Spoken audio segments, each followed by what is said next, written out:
Welcome back, I'm in the light. I am in the light. Hello.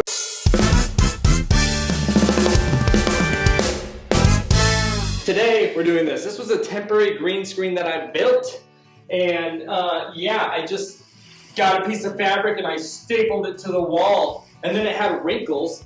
And to get the wrinkles out, I got this little home steam mop, and I literally just mopped the ceiling with the steam mop, and it worked. You'll notice right over there, I'll zoom in for you, there's a power outlet. There's also a power outlet right here where the green screen stops.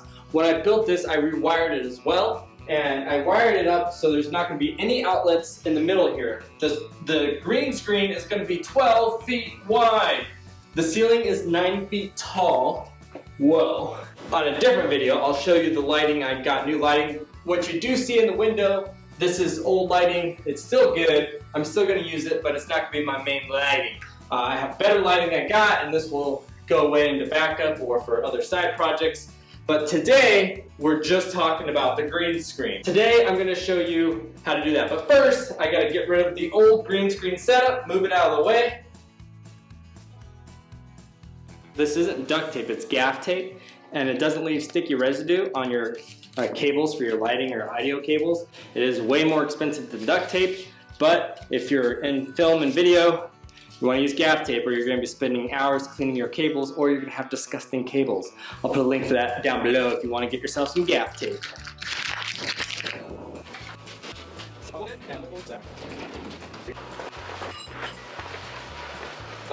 I got Ultimate Wood Glue rated #1 by Pros.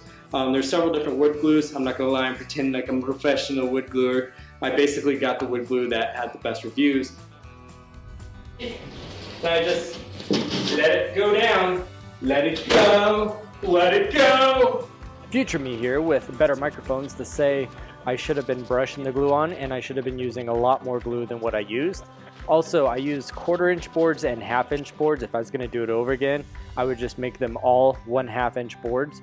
And if I had to get 2 different sizes, I'd put the 1/4-inch boards on top and make the 1/2-inch boards the bottom, because they do kind of flex a little bit, and I think having both layers being thicker boards would have prevented that from happening.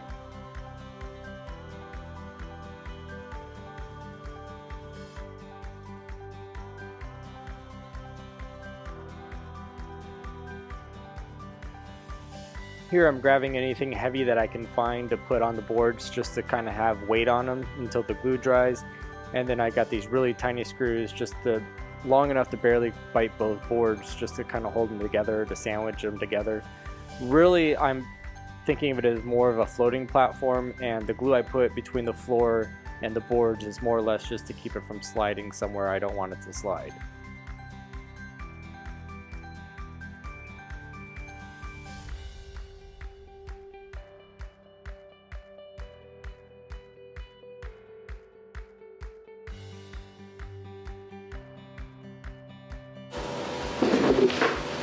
Okay, so the next step, you see a pile of little triangles right there. They look like this. So I'm going to press them against the wall. If I was the wall, it goes against me like that. The board's going to come out and then back up, and then that keeps from having a real harsh corner in the middle for the light to get caught in for shadowing. So it'll make keying easier. The computer won't have to work as hard to key it out. So I'm going to wood glue and then wood glue like that, stick it into the corner back here every 16 inches. And I have some scrap lumber around, so I'll just use like a finishing nailer. Don't need much, just something to kind of hold it in place so the glue dries. It's not for support, you're not going to walk on the curb. It's just to kind of keep it in place until the boards go up. And if you're wondering how I made them, they were in the garage and it was kind of messy, so I didn't film it. But basically I have a router and a jig that allows the router to make perfect circles. So I just get a square, cut out the circles, now you have 4 corners. So each square gave me 4 pieces.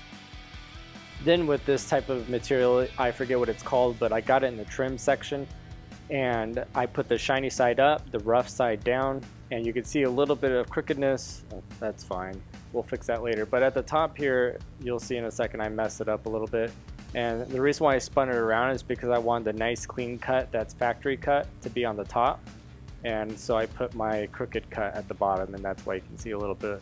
But it's okay, we'll mud that later and it'll still be baby smooth and you won't be able to tell where any of the seams are.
So this is the paint I used on my main channel. It's just some basic bear paint I got at Home Depot. I already made a video on this channel how I made my old green screen in the old house, so if you want to see how that turned out, you can go check that out and see the result of that paint on my main channel. And then I bought this chroma key green, and it was kind of pricey, and I don't know if it was junk or not, but the bucket was garbage and it was hardened, but I don't know if it went bad during my move or if it was just bad altogether. So after that, I went and bought Roscoe Paint, which back in my theater days, Roscoe was top notch for gels and stuff, so I had faith in them, and they didn't disappoint. The Roscoe Paint worked really well, and I got that from bnh.com, hashtag not sponsored. It did go on pretty clear, so I had to do multiple coats, but that's fine.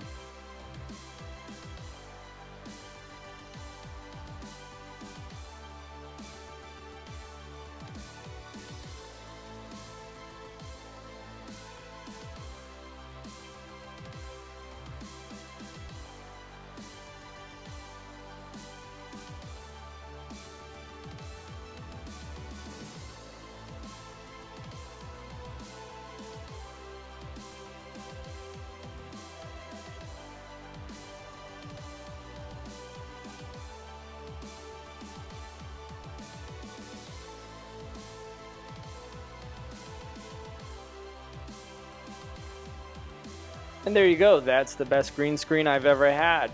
I'm very happy with the results, and now we gotta get the lighting installed, and I still have to make the movie closet. So subscribe and click that bell if you want to continue this journey. Thanks for watching.